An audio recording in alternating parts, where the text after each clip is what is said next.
see the lesson. You are going to know about the lesson. That is the second lesson of our syllabus. That is the prose section, second lesson on saying please. I hope everybody you have seen that I have even posted the yesterday poem that I taught, Song of the Open Road. The question answer, the appreciation, and the figure of speech. The PDF file of those I have asked your concerned teachers or your broadcast group person to upload it. If you are not seeing it, just see and download those files and study. Okay. As far as today is concerned, we are going to see the lesson on saying please. Before going ahead, let's have a look at the author of this lesson, that is the writer. The name of the author is Alfred George Gardner. He was born at Chelmsford in Essex in 1865. He started his literary career as a journalist. At the age of 37, he was appointed editor of the Daily News, London. Under the pseudonym, that is a pen name we call, means whatever writing he used to do, he used to write it under the name Alpha of the Clock. He made regular contributions to Daily News.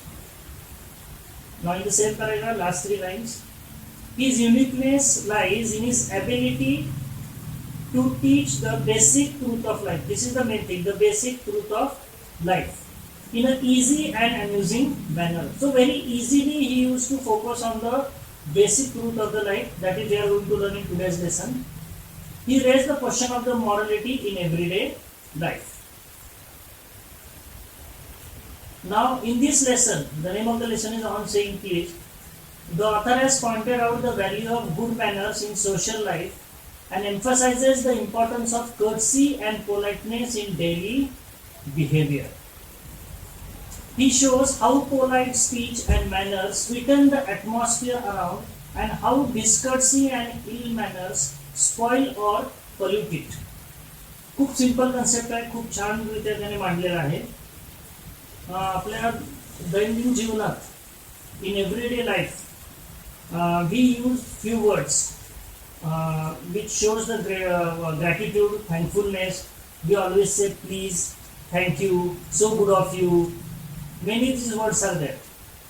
And sometimes we use some unwanted words also. That shows our impoliteness, our rude behavior. So this distinguishes person to person. But if we just recall the words that we use, those good words, the polite words, the good manners that we show to the people, that are very helpful in our daily lives. हे जे शब्द आहेत, thank you, please, will you, thank you so much, these words actually work as an what we call like an oil in an engine. एक इंजिनच्या smooth functioning साठी जसं oil लागतं ना, तरच आपली गाडी चांगली पळते. तसं आपलं जे दररोजचं कन्व्हर्सेशन असतं, त्या कन्व्हर्सेशन मध्ये, कम्युनिकेशन मध्ये जेव्हा आपण हे चांगले वर्ड्स यूज करतो, तर ते ॲटमॉस्फिअर हेल्दी बिल्डअप होतं आणि आपले रिलेशन्स अजून स्ट्रॉंग होतात आणि खूप महत्वाचं आहे. Okay, and in this lesson the same thing we are going to see. It is a nice lesson. I will just continue with the lesson.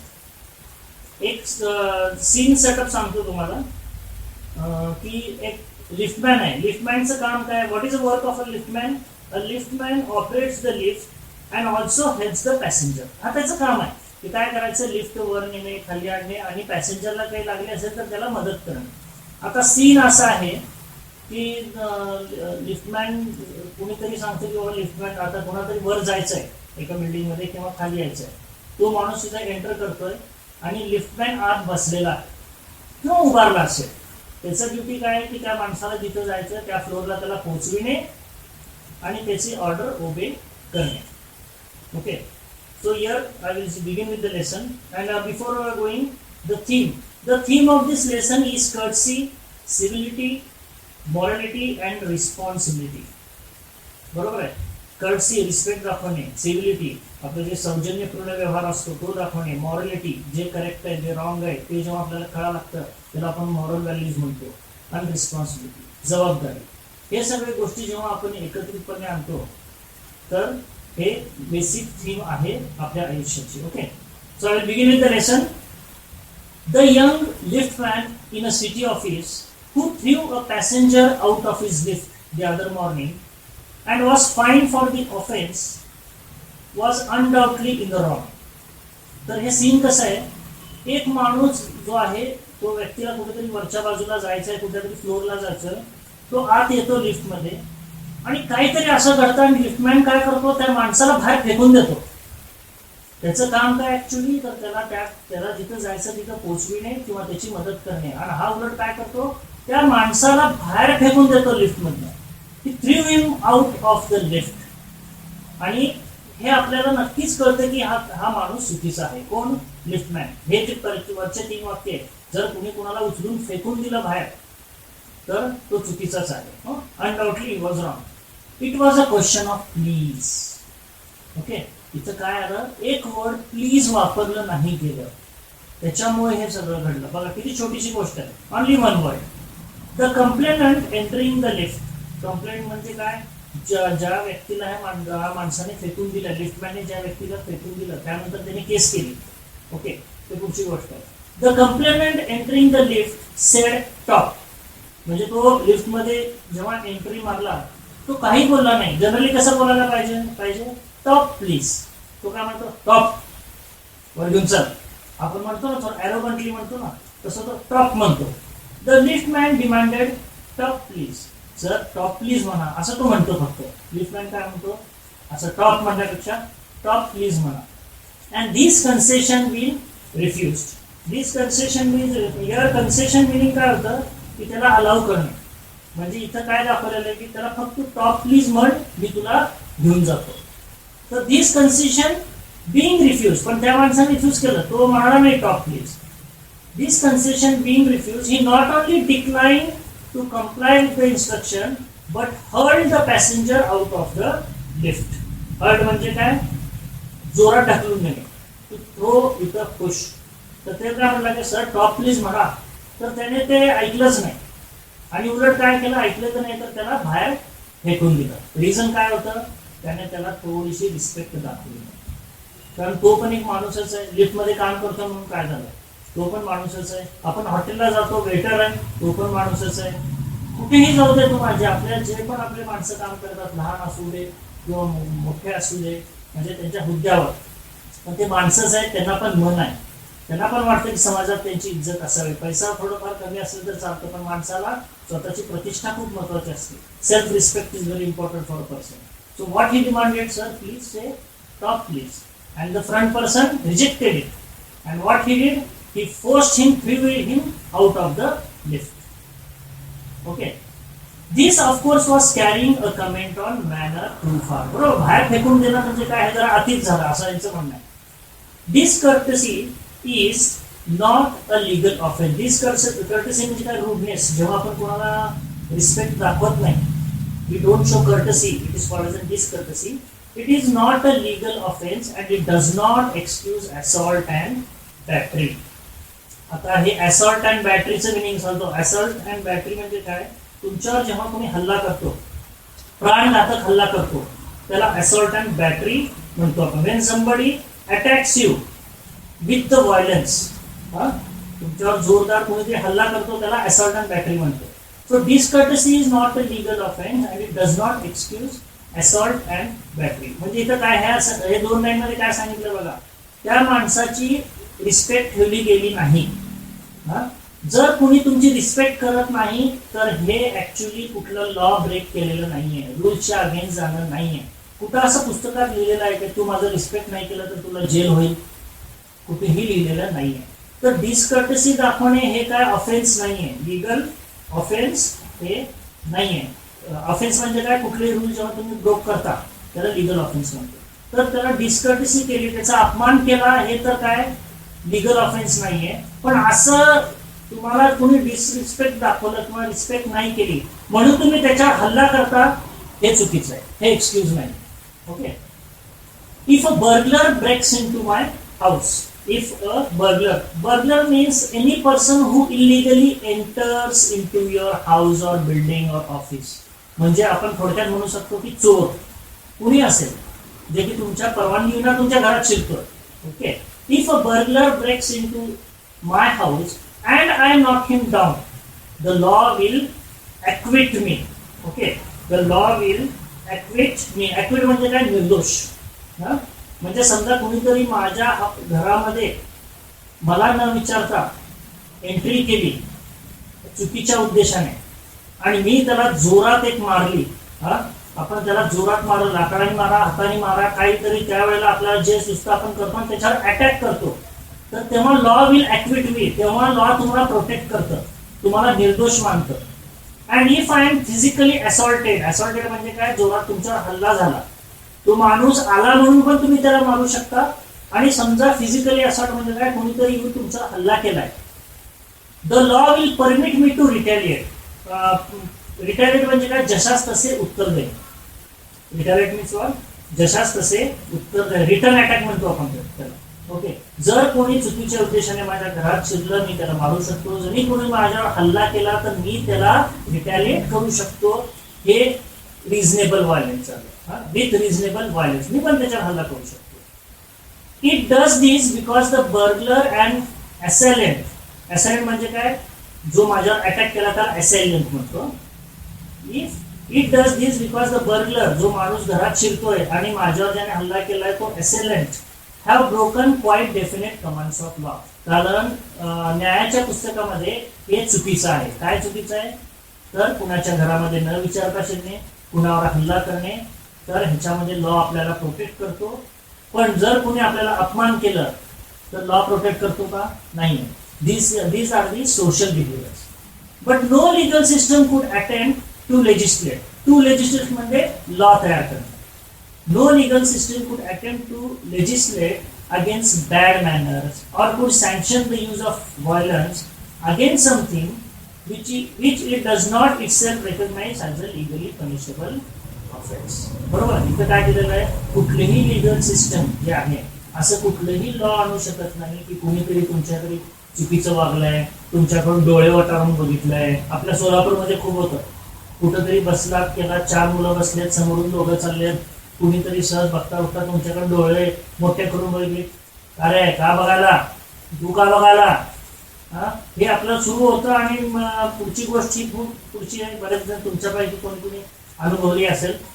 पण ह्याच्यासाठी कुणीही लॉ आणू शकत नाही की तुम्ही बॅड मॅनर्सनी बिहेव केलं. Okay, and our sympathy with liftman we must admit that law is legal. बरोबर. आपल्याला थोडीशी तो लिफ्टमॅन आहे, जेव्हा मी तुम्हाला सांगितलं की तो पण एक माणूस आहे, त्याला पण मन आहे, त्याला पण रिस्पेक्ट पाहिजे आणि समोरची व्यक्ती देत नाहीये म्हणून त्याने थोडंसं रॉंग बिहेवियर केलं. रॉंग बिहेवियर केलं पण आपल्याला त्या माणसाबद्दल सिम्पथी पण आहे.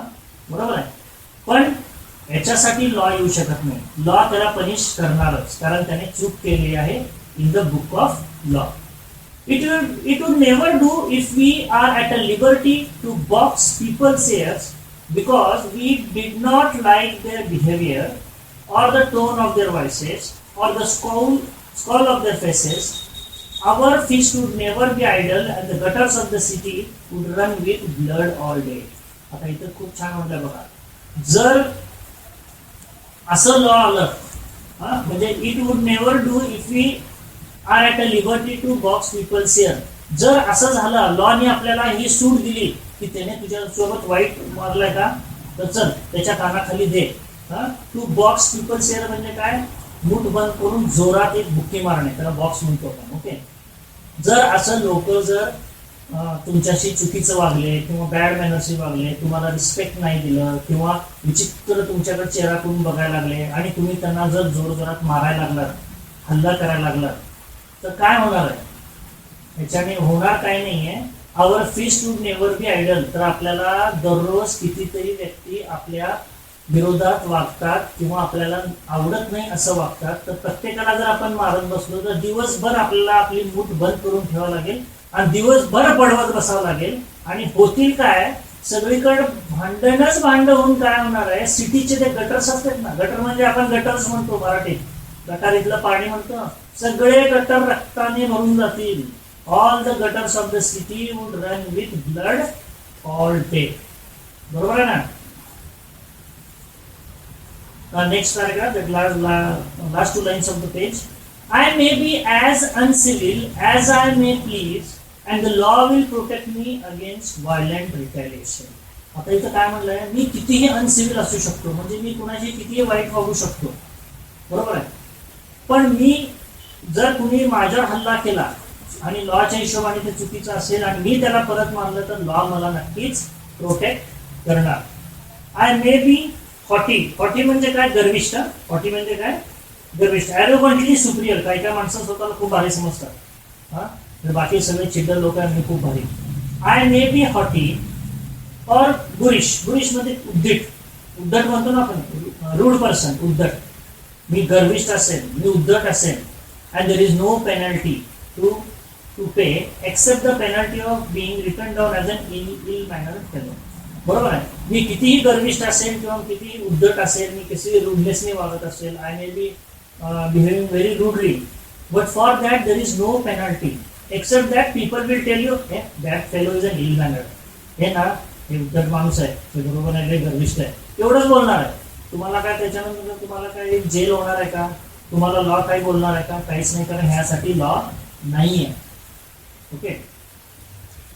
The law does not compel me to say please or to attune my voice to other people's sensibilities any more than it says that I shall not wax my mustache or dye my hair or wear ringlets down my back.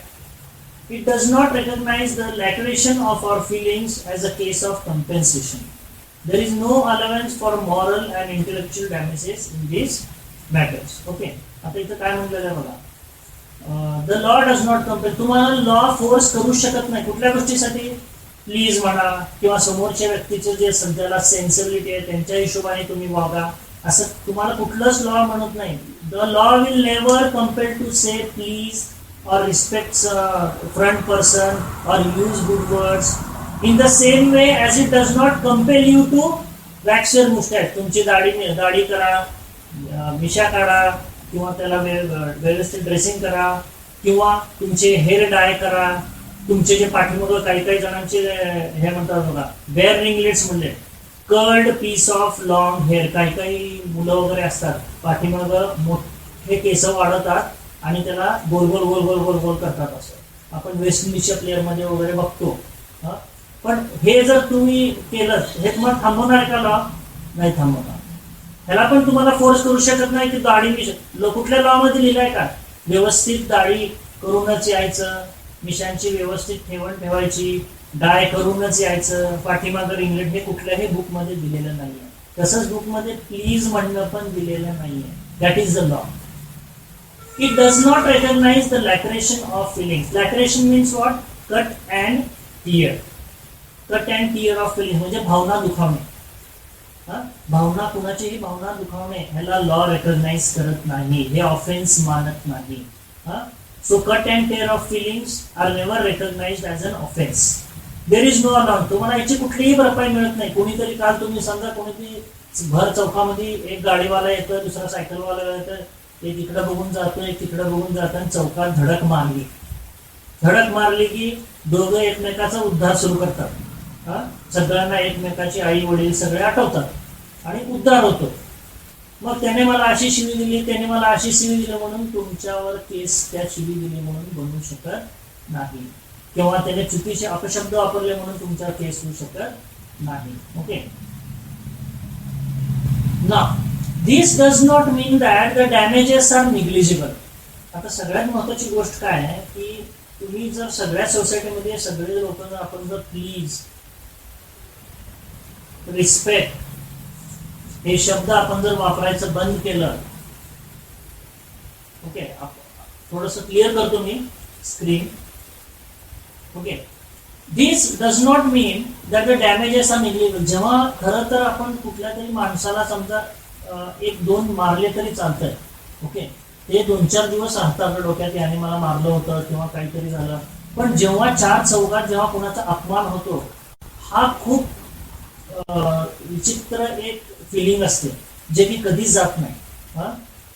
Okay. This does not mean the damages are negligible. It is probable that the lift man was much more acutely hurt by what he regarded as a slur means insult, अपमान, damage, रिप्युटेशनला damage होतं त्याला स्लर म्हणतो. It is probable that the liftman was much more accurately hurt by what he regarded as a slur upon his social standing than he would have been if he had a kick on his shins, for which he could have a legal redress. आता redress meaning काय होतं? Remedy. Remedy म्हणजे काय? भरपाई. आता इथं लेखकाचं काय म्हणणं आहे की असं कदाचित असेल की ते लिफ्टमॅनचं मन खूप जास्त दुखावलं असेल.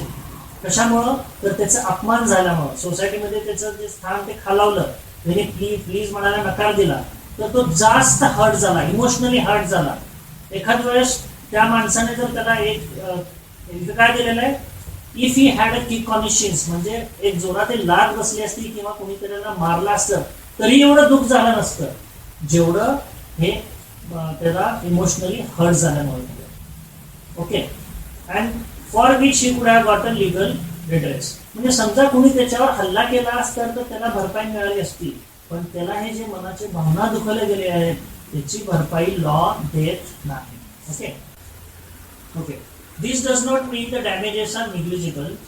It is probable that the liftman was much more acutely hurt by what he regarded as a slur upon his social standing than he would have been if had a kick on his shins, for which he could have got a legal redress. Redress means भरपाई. भरपाई म्हणजे काय? तुम्हाला त्याचं काहीतरी remedy मिळते त्याची. The pain on the kick of the shin soon passes away, but the pain of the wound towards self-respect to or vanity. Vanity means pride. May poison a whole day. म्हणजे आपल्यासोबत जेव्हा काहीतरी आपल्या मनाविरुद्ध घडतं किंवा आपलं कोणी अपमान करतं तर आपण ते विसरू शकत नाही. पूर्ण दिवस आपला खराब होतो. आपलाच नाही तर आपल्यासोबत जे पण संपर्कामध्ये त्यांचं पण आपण दिवस खराब करू शकतो. ओके. तर आता हे जे रायटर आहे पुढे सांगतात की I can imagine that the liftman denied the relief of throwing the author of his wound out of the lift, brooding over means thinking deeply, very deeply thinking. I can imagine the liftman denied the relief of throwing the author of his wound out of the lift, brooding over the insult by the hour, and visiting his wife in the evening as the only way of restoring his equilibrium.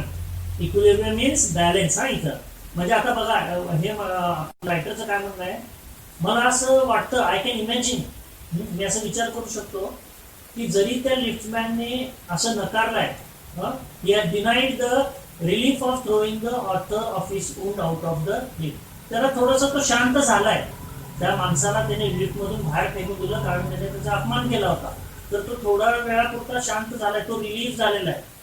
पण तो दिवसभर त्याबद्दल विचार करतो, brooding over the insult, त्याचा जो अपमान झालाय त्याचा दिवसभर विचार करतो आणि हे जाऊन कुणावर तरी राग काढायचा, कारण त्याच्या मनात हे राग आहे की त्याने माझा अपमान केला आणि जी घटना घडली त्याच्याबद्दल त्याच्या मनात राग आहे आणि ते राग जाऊन तो कुणावर काढणार तर त्याच्या बायकोवर.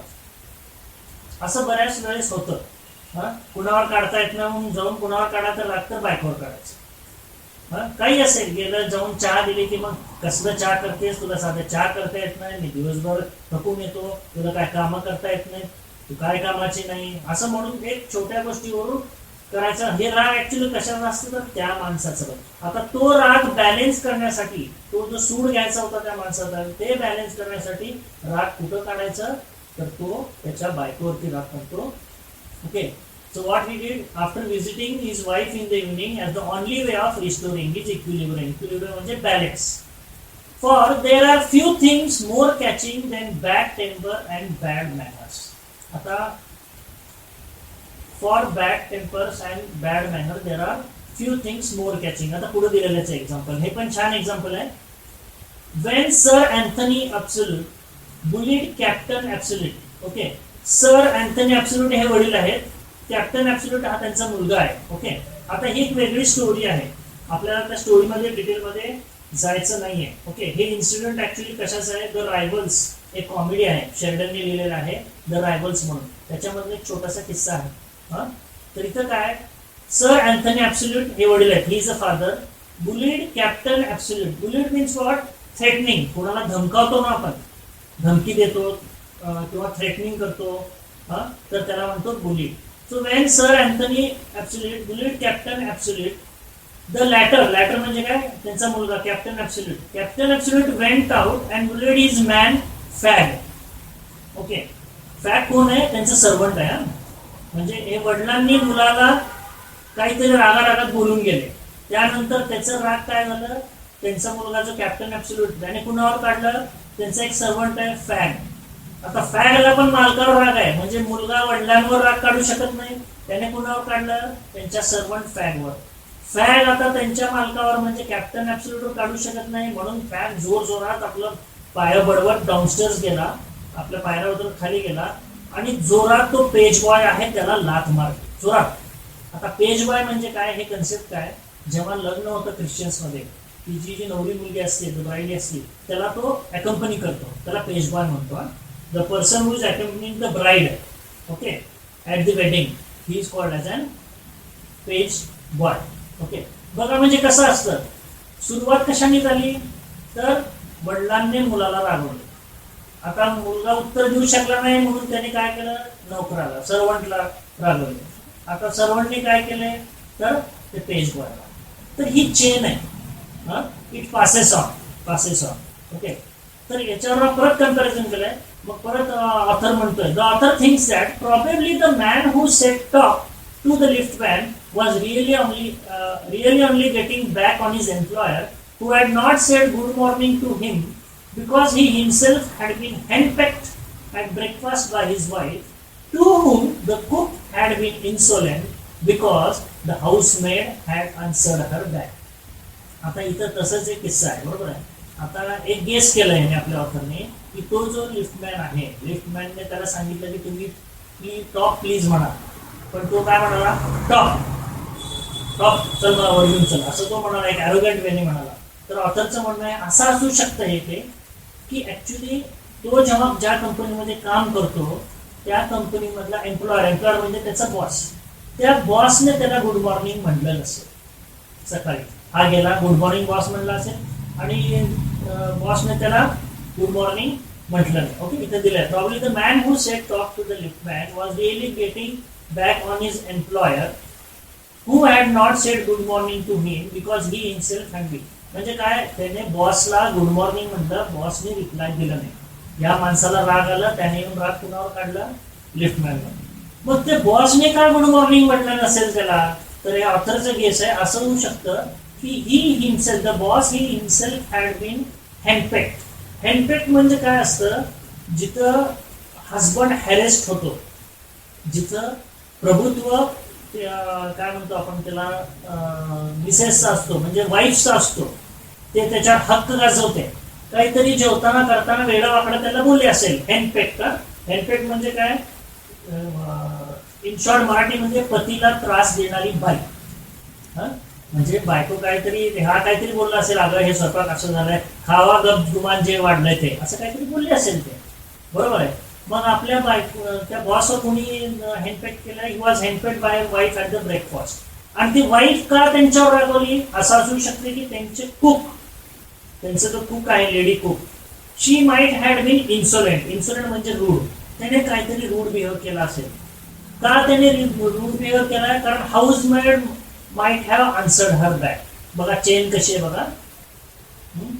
लिफ्टमॅनला जो माणूस आला होता लिफ्टमध्ये, तो का रागवलाय, त्याच्या बॉसने त्याला गुड मॉर्निंग नाही म्हटलं. बॉस का गुड मॉर्निंग नाही म्हटलं, बायको चांगली वागली नाही. बायको का चांगली वागली नाही, कुक वागली नाही व्यवस्थित. कुक का नाही वागली, तर हाऊसमेट त्याच्याशी व्यवस्थित बोलली नाही. हे सायकल आहे, हे चेन आहे. जसं कोरोना पसरतोय ना आपल्याकडं, तसं प्रकार आहे बघा, कंटेजियस डिसीज. तर इथं पुढे दिलाय बघा, we infect the world with our ill humours. बरोबर आहे. आता इन्फेक्शनच आहे नाही, एक जर सुरुवातीलाच जर ते सगळं व्यवस्थित झालं असतं, एक माणूस दुसऱ्याशी चांगलं वागला असता, तर पुढेही सगळं चांगलंच घडलं असतं. आता चुकीचं वागलं म्हणून पुढं सगळं वाईट घडत गेलं, चुकीचं घडत गेलं. हे इन्फेक्शनच आहे. जसं सर्दी झाली की आपण म्हणतो की लहान मुलं वगैरे असतील तर शाळेमध्ये त्याला म्हणतात बघा, अरे इन्फेक्शन झालं असेल रे, एक दुसऱ्याला ते पसरतं. So always we cover our mouth and nose with the handkerchief when we are sneezing or coughing. आणि कोरोनाच्या बाबतीत तसंच आहे. आता We infect the world with our ill humors. Bad manners probably do more to poison the stream of general life than all the crimes in the calendar. खूप महत्वाचं statement आहे. जगामध्ये एवढे केसेस होतात जे की पोलीस स्टेशनमध्ये त्याचे सगळे लेखाजोखा असतो त्याच्यापेक्षा कितीतरी अधिक पटीने क्राईम्स होत असतील जे की बॅड मॅनर्सने होत असतील. बॅड मॅनर्समुळं सगळं दिवस खराब जातो आणि लोकांना बॅड इफेक्ट करतो. So more crimes are there by the bad manner than those we write it down in the calendar. For one wife who gets a black eye, for one wife who gets a black eye, black eye म्हणजे काय, Bruges. कुणीतरी काहीतरी रागात जोरात एक डोळ्यात बुक्की मारले तर ते काळं निळं होतं ना डोळ्याच्या गोल, त्याला ब्लॅक आय म्हणतो, ब्रूज ऑन द आय.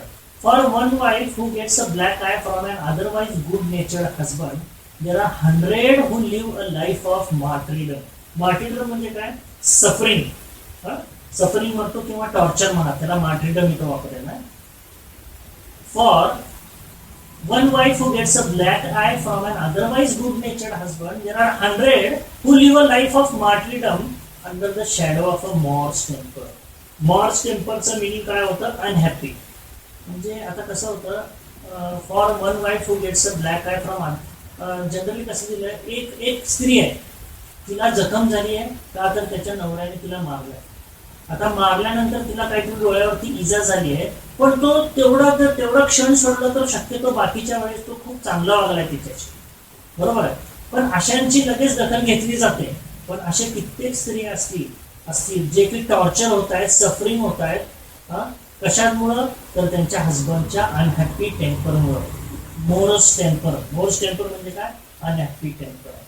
म्हणजे तुम्हाला मारलं तर केस झाली, पण तुमची भावना कितीतरी स्त्रियांचे दुखावले जात असतील. So many ladies are there those who have been troubled, those have been tortured because of the ill mannered behaviour of their husband. But all the same the law cannot become the guardian of our private manners. प्रत्येक गोष्टीमध्ये law कसं येणार आहे. आता नवऱ्याने कसं वागायचं, मुलाने कसं वागायचं, बॉसने कसं वागायचं, सर्वांनी कसं वागायचं, हे काय लॉ सांगू शकत नाही. No डेकलॉग. Decalogue means what? These are the basic set of rules that we have to follow in our daily life. These are called as the decalogues. These are the basic set of rules. No decalogue could cover the vast area of offenses. तुम्ही किती rules करा, किती regulations करा, जेवढे offences होतात. Offences म्हणजे जेव्हा आपण रूल्स ब्रेकअप करतो, लॉ तोडतो, त्याला ऑफेन्स म्हणतो. तर no decalogue, no set of rules could cover the vast area of offenses, and no court could administer a law which governed our social civilities, our speech, the tilt of our eyebrows, and our moods and manners. आपले mood, आपले manners, आपले सौजन्यता, आपण कसं बोलतो किंवा आपण डोळे वटारून बघतो का, या प्रत्येक गोष्टीवरती लॉ आणणं अशक्य आहे आणि अंडर तरी कव्हर करणं आणि त्याची देखरेख करणं इम्पॉसिबल टास्क आहे. Okay. But though we are bound to endorse the verdict against the liftman, most people will have a certain sympathy with him. इथे काय म्हणाले? Though we are bound to endorse म्हणजे सपोर्ट, समर्थन देणे. Though we are bound to support the judgment against the liftman. बरोबर. आता आपण bound आहे, आपल्याला सपोर्ट करावाच लागणार आहे. त्याला जर जेल झाली त्या लिफ्टमॅनला तर आपण म्हणणार आहे बरोबरच आहे, कारण ते कोर्टने दिलेलं जजमेंट आहे, आपण त्याला सपोर्ट करतोच. But most people will have a sympathy with him. बरोबर आहे, आपल्याला त्याच्याशी सिम्पथी पण आहे लिफ्टमॅनवर. It is true that there is no law that compels us to say please. Correct. There is no law. कुणीही आपल्याला असं रूल आणू शकत नाही की तुम्ही प्लीज म्हणायलाच पाहिजे. But there is a social practice much older and much more sacred. Sacred म्हणजे काय, पवित्र. Something that is Holy, connected to God.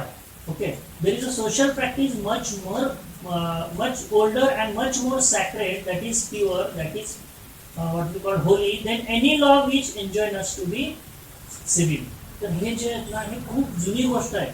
एकमेकाला आदर देणे, एकमेकाचं रिस्पेक्ट करणे, चांगलं बिहेवियर करणे, ही खूप जुनी गोष्ट आहे आणि हे आपल्या लॉ येण्या अगोदरच्या गोष्टी आहेत. हे कोणी लॉ आणून हे आणलेल्या गोष्टी नाही आहेत. Okay. And the first requirement of civility, okay, the first requirement of civility is that we should acknowledge a service. खूप महत्वाची गोष्ट आहे. Whenever you get a service, if somebody gives you even a pen, even a eraser, At that time, that person is helping you. Any person in any way who is helping you, that may be a minor, but you always have to say thank you for that. कारण तो तुम्हाला service देतोय. काही कोणीतरी तुमच्या शेजारचा माणूस काहीतरी उचलून जस्ट तुम्ही म्हणा ते द्या, please can you give me, please give me म्हणणं पण चुकीचं आहे. Please can you. प्रत्येक गोष्टीमध्ये तुमचं सौजन्यता दिसायला पाहिजे, सिव्हिलिटी दिसायला पाहिजे. The first requirement of civility is that we should acknowledge म्हणजे काय, थँक म्हणजे. Please and thank you are the small change with which we pay our ways as a social ways. ह्या सोसायटीला पण आपलं काही देणं लागतं. तर काय असतं, तर आपण प्लीज आणि थँक्यू म्हटलं तर त्यामध्ये खूप मोठी गोष्ट आहे. आणि ह्याच्यामध्ये काय होतं, तर आपले जे रिलेशन्स आहेत ते अजून चांगले होतात. Our relations get better. They are the little courtesies by which we keep the machine of our life oiled and running sweetly. मी तुम्हाला म्हणाल की इंजिनला रन करण्यासाठी ऑइलची गरज आहे, तर इंजिन स्मूथली फंक्शन करतं. तर आपली लाईफ जी आहे, this life, our life, this can be oiled, this can be run smoothly if we use these special courtesies of please and thank you. They put our intercourse means your conversation, संभाषण म्हणू शकतो आपण. Okay, communication, संभाषण, conversation. They put our conversation, that is intercourse, upon the basis of friendly cooperation and easy give and take, instead of on the basis of superior dictating to inferior. असं कधीच होऊ नये की जो माणूस Superior, आता Superior म्हणजे का फक्त पैशाने पण आला आणि हुद्द्याने पण आला. जो कोणी मोठ्या हुद्द्यावरती आहे, ज्याच्याकडे भरपूर पैसा आहे आणि तो फक्त आपलं डिक्टेटिंग करतोय, दे रे ते घेऊन ये रे, जा असं कर, जो फक्त कमांड करत राहतो, ह्याच्याने आपले रिलेशन्स जे आहेत ते स्मूथ होत नाहीत. आपलं कम्युनिकेशन, आपलं intercourse, conversation is not smooth. It is always smooth by what, on the basis of friendly cooperation and on the basis of give and take. Give and take means give respect, take respect. This it should be followed. It is a very vulgar mind. It is a very vulgar mind means behave rudely. Vulgar mind म्हणजे behave rudely, खूप चुकीचं वाटतं. It is a very vulgar mind that would wish to command where he can have the service of asking. Kuda samja, I will continue. And have it with willingness and good feeling instead of resentment. आता बघा, it is a very vulgar mind that would wish to command where he can have the service of asking. हे vulgar mindच होऊ शकतं, हे rude बिहेवियरच होऊ शकतं की जिथं तो रिक्वेस्ट करून सर्व्हिस घेऊ शकतो कोणाची तरी, तिथं तो काय करतो, कमांड करतो. तो वल्गर माणूस असतो. म्हणजे काय, आपण हॉटेलमध्ये गेलो, ए वेटर ते घेऊन ये, पाण्याची बॉटल घेऊन ये असं म्हण, प्लीज म्हणायला पाहिजे. किंवा वेटर थोडंसं पाणी मिळेल का असं म्हणणार, पाणी घेऊन रे असं रूडली बिहेव केलं तर चुकीचं आहे. तर तुम्ही कमांड करू नका कुठल्याही रिक्वेस्टसाठी, कुठल्याही कमांड करू नका कुठल्याही सर्व्हिससाठी. तर तुम्ही रिक्वेस्ट करा जर ती सर्व्हिस हवी असेल तर. ते खूप फरक असतो. आणि जेव्हा तो माणूस, तुम्ही जेव्हा म्हणता थोडंसं पाणी मिळेल का, तर तो आपल्या चांगल्या मनाने आनंदी होऊन तो तुम्हाला पाणी आणून देतो. आणि जर तुम्ही आपण काय करतो, कधी कसं टाळी वाजवतो, किंवा असं चुटचुट आवाज करतो बोटांचा, असा आवाज करतो, इकडे पाणी घेऊन ये म्हणतो, तो तुम्हाला आणून देईन, पण तो रिसेंटमेंट असेल, त्याच्या मनामध्ये तेव्हा राग असेल, तो अँग्री असेल, अनॉइड असेल, फ्रस्ट्रेटेड असेल, कारण तुम्ही त्याला चुकीची वागणूक देताय. Okay, this last paragraph I will see. I should like to feature in this connection my friend the polite conductor. ह्या कनेक्शन मध्ये तो म्हणतोय ना, सर्व्हिस, चांगली सर्व्हिस देणे, थँक्यू म्हणणे, हे त्याच्याबद्दल एक एक्झाम्पल देतोय तो. Okay, I would like to feature in this connection my friend the polite conductor. त्याला फ्रेंडला नाव दिलेलं आहे, तो कंडक्टर ऍक्च्युली. तो हा दररोज बसने प्रवास करत असतो आणि त्याला कंडक्टर बेटर असतो. बाय दिस डिस्क्रिमिनेटिंग टायटल म्हणजे अनफेअर, अनफेअर म्हणू शकतो आपण. तो म्हणतो की डिस्क्रिमिनेटिंग टायटल का म्हणलाय, कारण तो एका कंडक्टर बद्दलच बोलतोय. By this discriminating title I do not intend to suggest a rebuke. Rebuke म्हणजे काय, व्हॉट वी कॉल दोष देणे, to criticise. He is telling that by this discriminating title, मी एका कंडक्टर बद्दल बोलतोय, म्हणजे मला दुसऱ्या कुठल्याही कंडक्टरला दोष द्यायचा नाही. I do not want to rebuke. Rebuke means what I told you, dosh dena. On the contrary, I am disposed to think that there are few classes of men who come through the ordeal of very trying calling better than bus conductors do. इथं कसं दिलेलं आहे, author म्हणतोय की मी जे एका conductor बद्दल बोलतोय तर मला दुसऱ्या कंडक्टरला नावं ठेवायचं नाहीये. पण मला असं सांगायचं आहे की बरेच लोक अशा अनुभवाला येतात. ऑर्डिल म्हणजे काय, एकदम काय म्हणतो त्याला, पेनफुल एक्सपिरियन्स याचं, अग्निपरीक्षा म्हणतो आपण ऑर्डिलला. काही असे बॅड एक्सपिरियन्स येतात लोकांना बसमध्ये पण दुसऱ्या कंडक्टर बद्दल. कसं वेगळ्या पद्धतीने ते कंडक्टर जोरजोरात, बघा कंडक्टर बऱ्याच ठिकाणी आपण बघतो की थोडंसं रफ आवाजात बोलतात. Here and there you will meet an unpleasant specimen. Specimen म्हणजे कंडक्टर बद्दल बोलताय. Here and there you will meet an unpleasant specimen who regard the passenger as his natural enemy. बऱ्याच ठिकाणी असं त्याने अनुभवलं आहे ह्या ऑथरने की कंडक्टर आपले जे पॅसेंजर आहेत त्यांना आपला शत्रू मानून चालल्यासारखं चालतात. त्यांना वाटतं की these passengers are creatures whose chief purpose on the bus is to cheat him. जे लोक आहेत ना हे मला फसवायला चालेल, एकतर पैसे तर कमी देतील किंवा मधूनच उतरून पळून जातील. ही is telling these passengers creatures whose chief purpose on the bus is to cheat him. Cheating means to cheat the conductor, and who can only be kept reasonably honest by a loud voice and an aggressive manner. तर त्याला वाटतं की हे लोक मला फसवतील, पैसे न देतील, तिकीट घेऊन पळून जातील, तर ह्यासाठी मला ह्यांच्यावर कंट्रोल ठेवण्यासाठी जोर जोरात मोठ्या मोठ्या आवाजामध्येच बोलावं लागतं, अग्रेसिव्ह मॅनरमध्ये. परत अजून हा म्हणतोय writer, but this is rare case. असे जे कंडक्टर आहेत की नेहमी रागात असतात, चिडचिडे स्वभावाचे असतात, असे रेअर केसेस नॉर्मली नसतात. आय फॅन्सी द पब्लिक ओज मच. ओज मच म्हणजे देणे. पब्लिकला पण ही जी कंपनी आहे, बस रन करणारी कंपनी, पब्लिकला पण ह्यांचं देणं आहेच. देणं म्हणजे पैशाचं देणं नसतं. I fancy the public owes much to the underground railway company, which also runs the buses, for insisting on a certain standard of civility in its servants and taking care that standard is observed. बरोबर आहे. आपण जेव्हा पण बसेसमध्ये जातो, मेट्रोमध्ये जातो, रेल्वेमध्ये जातो, तर तिथले पण कर्मचारी हे आपल्यासोबत खूप चांगलं वागणूक देतात. आणि याची पूर्ण ट्रेनिंग कुणी दिलेलं असतं, तर त्या कंपनीने दिले असतं. ते इन्सिस्ट, ते त्यांना सांगतात हे स्टँडर्ड रूल ऑफ कम्युनिकेशन तुम्हाला फॉलो करावंच लागेल. कस्टमरला चांगली सर्व्हिस द्यावंच लागेल. Okay, so the company insist on certain standard of civility in its servants and taking care that standard is observed. त्यांचं जे एक रूल्स अँड रेग्युलेशन आहेत कस्टमर सोबत बिहेव्हिअर करायची, ते या तुम्हा सर्व लोकांना फॉलो करावंच लागेल अशी कंपनी आपल्या एम्प्लॉईजला म्हणजे कंडक्टरला, ड्रायव्हरला, जे कोणी कर्मचारी असतील त्यांना हे सांगतात. In doing this, it not only makes the things pleasant for the public traveling, but performs an important social service. बरोबर आहे. ते तर तुम्हाला रेल्वेने घेऊन जातात, घेऊन गेलं तर काम संपलं की नाही, पण तुमची काळजी करतात, तुम्हाला गरज असली तर मदतही करतात. तर हे आपल्याला प्लेझेंट असतं, आपल्याला चांगलं वाटतं, तर ते काय करतात, सोशल सर्व्हिसेस करतात. त्यामुळे आपलंही त्यांना देणं लागतं, आपणही त्यांच्यासोबत चांगलं वागणूक करायला पाहिजे, त्यांना चांगली वागणूक द्यायला